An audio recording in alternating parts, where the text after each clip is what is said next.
You're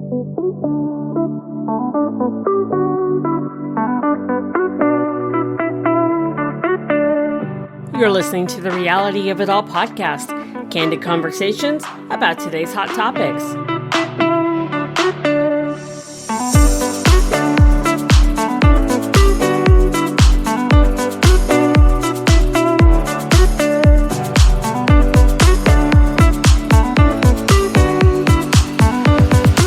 And now here's your host, Tracy Osborne. Hey, everybody. Welcome back to the show. Today, we are talking about a very important mental health topic, and that's about bipolar disorder. And I think it's also a very, I don't know if misdiagnosed is the word, but I think there's some misconceptions around it for sure. And joining me today is Michelle Reittinger, and she is going to help clear up some of the myths and confusion around bipolar disorder. So Michelle, welcome to the show. Thanks so much for having me. Well, I'm excited to have you, and I'm excited about this topic because, I think people don't really understand what bipolar is unless they actually have it or they know somebody who's close to them and they can understand it. Because you hear people all the time, oh, Mother Nature's bipolar, or, you're having a bipolar moment or, something like that. And I don't think that's really what bipolar disorder is it? I mean, it's not just, mood swings. Or yes. Well, so one of the reasons why I'm so vocal about my experience and the things that I struggle with is because I feel like the messages that we have out there are so extreme and so negative that it makes people resistant to even going in and getting diagnosed in the first place. When we see, like you made some comment, talked about, kind of flippant remarks people make, but there's right. Like when you see bipolar represented in media, on television programs, I know anybody who's older, back in the 90s, I think it was on ER, the program ER, they had a character whose mother was bipolar and her brother was bipolar, and they were crazy. I mean, they were just, and that can be part of the story. But the problem is that it when that's all you see, or you hear about somebody, who went and shot up a place, or, and then they talk about their diagnosis, it makes people think that people who are bipolar are crazy, that they're unstable, that they're irrational, and while that can be part of the experience, that doesn't make that person that way. It doesn't mean that we're all crazy or we're all irrational or we're all, and so I think it's really important to understand what bipolar is really, and that there's a broad spectrum actually of people with bipolar disorder and actually multiple diagnoses. And also understand that doesn't have to be your story. And so I don't want, it's really important for people, especially when they're diagnosed, to not be afraid of diagnosis, not think that it means that they're going to be crazy or they're going to be doomed for the rest of their life. That doesn't have to be your story. And, we definitely want to make sure that they aren't ashamed of their diagnosis. Absolutely. I think media and society has a tendency to really, put a lot of shame and embarrassment on people with mental illness, Absolutely. Depression, anxiety, panic disorder. It doesn't matter what it is. Absolutely. They play it up as, like you said, people are crazy. So why don't you clear it up for us? Tell us, what is bipolar disorder? Okay. So bipolar disorder is a mental health disorder. And I will start with something that a psychiatrist told me years ago that really helped me, because I struggled with my diagnosis for several years after I was diagnosed. It made me feel like I was told that I was broken and that I was less than. Sure. And I had a psychiatrist one time tell me very matter-of-factly, he said, what would you say to somebody who told you that they had diabetes? And I said, well, I mean, it's a medical problem. And he said, that's no different than what you have. Mm-hmm. He said that it's a mental health disorder that is usually, there are different theories about what actually causes it, but it's basically a chemical imbalance in your brain, and it manifests with mental health and emotional symptoms. And so, when you have, it's the challenge is that people, there's no stigma attached to diabetes, especially diabetes type 1. I think type 2, sometimes people stigmatize it because they usually associate it with people who are overweight, but there shouldn't be any stigma attached to that either. But it's pretty clear with, we understand what causes diabetes. We understand that it's your body's inability to balance the blood sugar. And bipolar disorder is very similar to that, where your brain chemistry is out of balance. And so, we have chemicals in our body that cause emotions. It's a chemical reaction in your body. And when you've got the chemicals misfiring in your body, you've got emotions that are occurring or mental processes that are occurring that aren't being caused by outside stimulus. And so you might get severely depressed with no apparent reason, or you might get, excessively manic with no apparent outside stimulus. And so the challenge with that is, for me, I wasn't diagnosed until a month before I graduated from college, but I had all of the symptoms of the disorder for several years before that. And even in high school, I had kind of like precursor symptoms. And everybody just thought I was a really emotional teenager. It was really easy to write it off as just, I was just emotional so for years I was struggling with this imbalance, and my brain was trying to make sense of it. And so, as a teenager, I'm religious. And so I would think that I was sinning. I think I would feel like in my mind, I must be doing something wrong. And so I would pick apart every little thing that I was doing in my life, and I would beat myself up for it. I would kind of punish myself because I thought I must be feeling this way because I'm doing something wrong. Right. And then when I got into college and it got really severe, I was reading tons of self-help books, trying to figure out because I felt like it was a moral failing on my part, that I must be broken somehow and I needed to fix myself. And then after I was diagnosed, I remember the feeling after the day that I was diagnosed. I remember having mixed feelings. I had number one, first I had a kind of relief because I thought, oh, there's an explanation for this. There's a reason that I'm doing this. But then at the same time, because of all the negative things that I had heard about this, I thought, oh my gosh, I'm broken. Like, who is going to want me? Nobody is going to want me. I was convinced that this meant that I was going to have a life of loneliness and that people weren't going to want me. So that the diagnosis, and my diagnosis has actually changed a couple of times over the years. When I was initially diagnosed, I was misdiagnosed. I was severely depressed when I went into the psychiatrist, and I was diagnosed with depression and anxiety disorders. And they put me on antidepressants and I got manic. And so when I went in a couple months later, they changed my diagnosis to bipolar type 2 because my mania manifested in hypomania. So hypomania is I had some symptoms of mania, like full-blown mania, where I would have, when I was in college, I'd go 3 or 4 days without any sleep. I would get, I was changing my major, and it's not like somebody who changes their mind. I was like making life-altering decisions. I was going to go to Russia and be in the foreign service and learn Russian. And then I would crash and get depressed. And then the next time I was going to be a math teacher. And I was sure that was my calling, and I would get change all my classes. And then I would crash and get depressed. And then I was going to go to China, and I changed all my classes to Chinese foreign policy and learning Mandarin. And I would tell everybody that I was sure this was the plan. This was what my life was meant to do. And then I would disappear for weeks. I was still able to go to work and my classes, but I wouldn't talk to anybody. When I was home, I would watch television all day long. I would sleep excessively. And my parents, who were in another state, started getting really worried because they didn't know what was going on.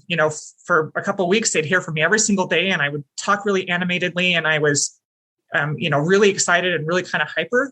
And then they wouldn't hear from me for a couple of weeks. And I had an aunt and uncle that lived in the same city that I was in, and I actually worked for my uncle for a while. And they were the ones that first started suspecting something, because when I worked for him, when I was depressed, I would make lists of really menial tasks for myself to do. He would find these lists around for like, pay this bill, do this thing. I was trying to make myself focus, and my brain wasn't working. And so I would make these lists, but they weren't the things that I was actually supposed to be doing there. It was just little menial tasks to keep myself doing something. And then when I was manic, I was like getting tons of stuff done, and had all these ideas, and I was, coming up with the next project we could work on. And so he started seeing these big swings between my behaviors. And the hard thing is that when I first sought treatment, I was told that I just needed to get on the right medication combination and I'd be fine. And so I diligently worked at trying to find the right medication. And the problem with psychotropic medications is it's not like diabetes where you just take insulin, when you need it, or, add some sugar into your diet. It's kind of playing guess and check. And there's terrible side effects with a lot of the medications. And some of them can make you worse. I mean, when I was put on lithium, which is kind of the go-to for it, I had kind of a psychotic episode caused by the lithium. So anyway, so it was really hard for the first 10 years. I was actively seeking treatment, and I just kept getting worse and worse and worse. And it didn't seem to matter what tools I learned at counseling because the medications weren't right and they weren't working for me. It was kind of like fighting a losing battle, and I feel like it's important for people to understand what bipolar is and how it manifests so that they can understand what people are struggling with. But I also feel like it's really important for the person who's struggling with it to take ownership of their mental health and not allow themselves to feel like a victim. You can feel like a victim. It's very easy because you feel like something is happening to you, and it can make you feel helpless. It can make you feel like you don't have any control over your brain. You don't have any control over your emotions. And I went through periods where I would feel really helpless and alone. And then I would get angry and feel like, well, if I have to suffer with this, so does everybody else. But neither of those things are helpful. So I don't know. I don't know if this is answering your question. No, you're fine. You're fine. And just a precursor, if you keep hearing that little jingle bell, that's Harley, my kitty, sitting next to me. And she likes to keep shaking her head. So, tell me a little bit. You mentioned that you have bipolar 2. So what are the difference? That actually got changed again. So I have bipolar 1 now. So bipolar 2, I was the first 10 years after my diagnosis was bipolar 2. And it's because, bipolar 2 is the majority of the disorder for you is depression. You'll have periods of hypomania, which is, it's not, so mania, a lot of times will have like psychotic episodes where some people you'll hear, I have somebody that I know that has bipolar type 1, and he'll hear voices. He'll have delusion, kind of psychosis type symptoms. Kind of like schizophrenia type symptoms, it sounds like? No, it's kind of like your brain isn't quite rational. Your brain becomes irrational when you're manic. Okay. But it's like extremely irrational. So some people hear voices, some people are like having kind of delusions of grandeur. You get people that become hypersexual. There are some people that struggle with hypersexuality when they're manic, and they'll be very promiscuous, and take, risky sexual behavior. Right. And the problem is that in your brain, it seems rational at the time. And so, but when you come out of it, you start recognizing that was not rational behavior, and so it creates a lot of insecurity. But I was bipolar type 2 initially because I didn't have like full blown manic episodes. I hadn't had a psychotic episode. But when I was in 2008, I was hospitalized multiple times. I got severely depressed for a very long period of time. I was becoming suicidal, and I was advised to check into the hospital. And it was the first time that it never occurred to me to go to the hospital. That wasn't something that was even on my radar. I didn't understand hospitalization, but we had a church leader who recognized what was going on with me and told my husband and I, she needs to go to the hospital now. And so I was checked into the hospital, and my first hospitalization, they did electroconvulsive therapy on me. I know that there are some people that the most famous example that I can think of was Carrie Fisher. That was something that she actually talked about frequently. She did it on a regular basis. And there's some people that works really well for. I did not have a good experience with it. Is that the same thing as like shock therapy? Yeah. So what they do is, and the way that they described it, a nicer term for it. Well, yeah. So what the theory behind it, I mean, you can understand it once they explain it to you, but it's like they talk about your brain being like a computer that's frozen and they're trying to reboot the computer. And so they're causing a seizure in your brain. So it's kind of, I've learned a lot more about how our bodies are. There's a lot of electricity in our bodies, and they're trying to reset the electrical currents in your brain.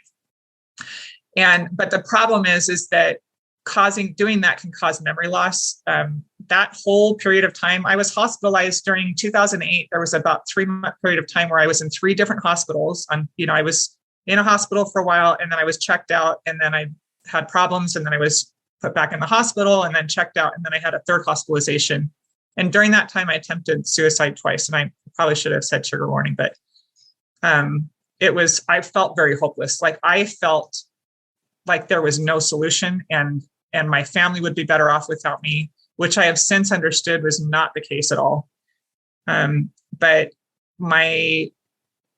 during that period of time, I had my first psychotic episode, and I don't remember it because of the electroconvulsive therapy. I've pieced it together based on family members telling me what happened.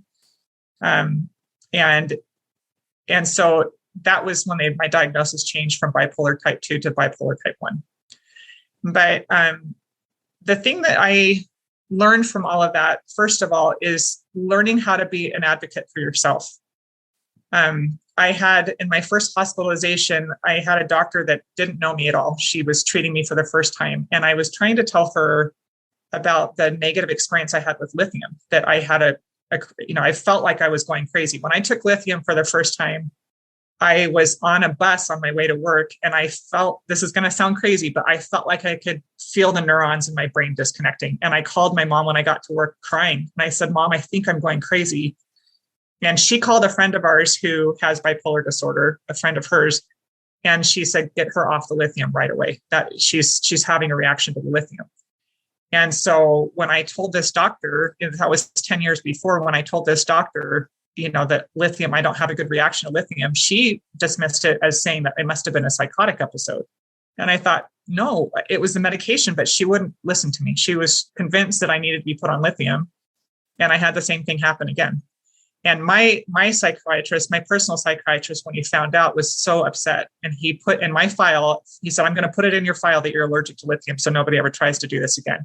Because one of the challenges you have sometimes when you're hospitalized is you're not seeing your current psychiatrist, and all they have to go on is what they see in front of them. And so I have learned how important it is to make sure that I am doing my part to keep track of myself. So I started using a mood tracking app called Bearable. I've tried lots of different mood tracking apps, and this is the best one I've found. And the reason why I use a mood tracking app is that most psychiatrists and doctors will ask you to journal, and I can't do it, especially when I'm depressed. Like trying to make myself think about how I'm feeling and writing things down is like asking me to move a mountain. And so journaling was never something I could do. But this mood tracking app is awesome because most people have their phones with them all the time. And you can set alarms. It'll just pop up a little reminder. And all you have to do is click buttons. You set up what things you want to track, and you can click like, how do I feel right now? And so you don't have to write anything. You don't have to really think. You just click the buttons. And I encourage, anybody that I talk to start doing that right away, because when you go to the doctor, when you go to a counselor, they only have your information to go on. And these things are diagnosed based on symptoms. And so if you have something that's actually a symptom of a disorder, but you don't recognize it as that because it feels normal to you and you don't mention it to the doctor, they don't know. And so when you have these mood tracking apps, and there are things in there that it never occurred to me to track, things like, I know this sounds silly, but it didn't occur to me to track my menstrual cycles. But there are a lot of women who have chemical imbalances that are directly associated with their menstrual cycles. Oh, yeah. So there are, and eating. You can have, some people have these symptoms can actually come up when somebody's having an allergic reaction to food. I mean, there's all kinds of different things that are that cause these types of symptoms. And so the more information you can bring to your doctor or your counselor, the better they can help you. They just have the information you give them. And so I love using that mood tracking app. And the thing that's awesome about Bearable is there's a free version, but there's also the paid version is only $30, I think, for the year. And so I always, I use the paid version. I have my oldest daughter. I've started teaching her how to do this because she's kind of had some kind of precursor symptoms that I think might be manifestations of a pending chemical imbalance. And so I'm trying to teach her the tools now so that she'll be able to take care of herself if that ever does, if it ever doesn't fully manifest in her. So anyway, I don't know. So that app was called Bearable? Bearable, Bearable. Yeah. You can just find it online. I assume that it's on both. I know I have an iPhone, but I think they have it on both platforms. So I think it's available for both platforms, but It's so user-friendly. I've tried lots of different apps, and this is the most user-friendly, simple, straightforward. And you can, once you've got the information after, a few weeks of it, it'll produce like little graphs for you. It's super amazing information that you can take then, and say, okay, here's what's going on with me. When you're taking medication, you can track when you take it during the day and side effects. That's one of the things that's really hard, because when you go to a psychiatrist, you only see them every couple of months. You'll go in, your initial appointment might be, half hour or an hour, but after that, you'll see your psychiatrist for maybe 5 or 10 minutes. Like, you don't have long appointments with psychiatrists, and you don't see them very frequently. And that can be problematic when you're struggling with, mood cycles and with side effects from medications, and that when they're asking you questions like, does this happen right afterwards, or does it take some time? You're like, I don't remember. Like, it's hard to remember all of that. So if you're using the mood tracking app, you can track when you take the medication. You can track when you're having side effects in, how severe they are and when they occur. And it's super easy. I don't want people to feel like that's intimidating, because it's really just clicking buttons. It's just tapping little things. It takes, 2 to 5 minutes, depending on how much information you want to track, but it's super, super simple. And you can set alarms so you don't forget to do it.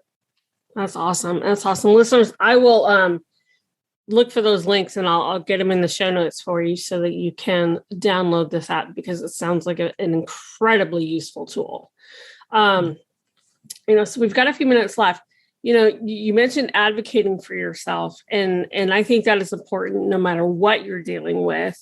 But what about some other things, like just how do you deal with day to day, or, managing working and having this, and, how do you go about it? Well, so the first thing that I always encourage people to do is come up with, I call it a mental health emergency response plan. It's something that I developed for myself, and I actually put it into a guide that I give to people for free. And it's developing a plan for yourself for when you cycle, because as you're learning to manage your disorder, you will have mood cycles. You will have times when you get manic or depressed. And instead of just allowing yourself to become kind of a victim to it, I'm sorry to use that word because I don't want people to feel bad about it, but allowing yourself to kind of be at the mercy of your disorder, it gives you the opportunity to take responsibility for it. So, when you're, you need to make sure who are the people you can ask for help when you need help. If you're working, it's really hard for people to talk to their bosses about it. But if you want to maintain the job, it's really important to let them know, I have this chemical imbalance. This is what I'm doing to take care of it. But there are going to be times when I'm struggling, and you can, like with my uncle, we came up with a plan for, when I am feeling depressed, this is what I'm going to do. And this is the modification that you're willing to, provide for me so that I can continue to do my job. And so, and then making sure you have your psychiatrist's information there, your counselor's information there. If you're married, it's really important to set up clear boundaries between you and your partner so that they have a role to play in your wellness, but that they don't feel like they're entirely responsible for you. Right. The same thing with your children, like making sure, when I had little children, I needed help. And it was really important for me to identify who I could ask for help when I was having days when I couldn't function, and I need somebody to watch them for a couple hours, or, if you can set up a daycare situation or something. And then identifying what your triggers are. Using the Bearable app is really key to identifying what the triggers are that you have. And then identifying I call it the auxiliary mode. So when I'm severely depressed, I eliminate as many things as I can in my life. I take away as many things that I don't really need to do. But identifying that ahead of time is really important, because then you don't feel like it can feel like you have to do everything. But I can tell my husband, I'm having an auxiliary mode day. Like, you're going to get fed, but it's going to be frozen food. Like there are things that I just take off the list. I don't make myself do everything, because it can make things worse when you're doing that. And so identifying what your auxiliary mode is ahead of time helps you give yourself permission to take care of yourself and make sure that and it actually helps you get out of the depression faster. It helps you to recover more quickly, because you're actually taking care of yourself. And then the last thing is rebooting your system, making sure you have a plan in place to get yourself back to a maintenance, mode. Maintenance mode is what I call it. And so, that I feel like is really important. So, and then, then of course there's, what I talk about on my blog, and that are all of the things, all the tools that you need to utilize in order to live well, because it's absolutely possible. I rarely cycle anymore. It's taken me years to get to this point, and that's why I'm trying to share what I've learned with other people, so they don't have to go through the same learning curve that I did. Sure. But I can't remember the last time I had a manic episode. And the last couple of times I was depressed, I could actually see causes for it. There were things that I was working through in therapy that were hard. And so I got kind of depressed from it, but it wasn't a chemical depression. It was outside stimulus, which is everybody has that happen to them. Right. Wow. Well, Michelle, thank you so much for coming on. This has been so informative. I suffer from depression. I don't have bipolar, but I just have depression. So, I can relate to that, but I can't relate to all the rest of it. So this has been really eye-opening and very informative. So thank you so much for coming on and, kind of clearing up a lot of that misconception people have around bipolar disorder. Absolutely. Thank you so much for having me on. And I appreciate what you're doing. I think it's so important to destigmatize these things so people are willing to get help. There's no reason that we should feel embarrassed or shame for these things. And getting help is absolutely possible. There's so many resources now for people. Absolutely. Listeners, I will have all of Michelle's contact information in the show notes. If you're listening from one of our partner stations, just go to therealityofitall.com and pull up her episode. All her contact information, I'll get the links to that Bearable app in there as well. And, and that way you can reach out and talk with her and, go on her blog, get some more tools and things that can help you with your diagnosis. So again, Michelle, thank you so much for coming on. Listeners, absolutely. Listeners, thank you for tuning in. We'll talk to you in the next show. That's it for today's show. Thanks for listening. Be sure you subscribe to us on your favorite podcast platform. Don't forget to follow us on Facebook, Twitter, Pinterest, Instagram, and TikTok.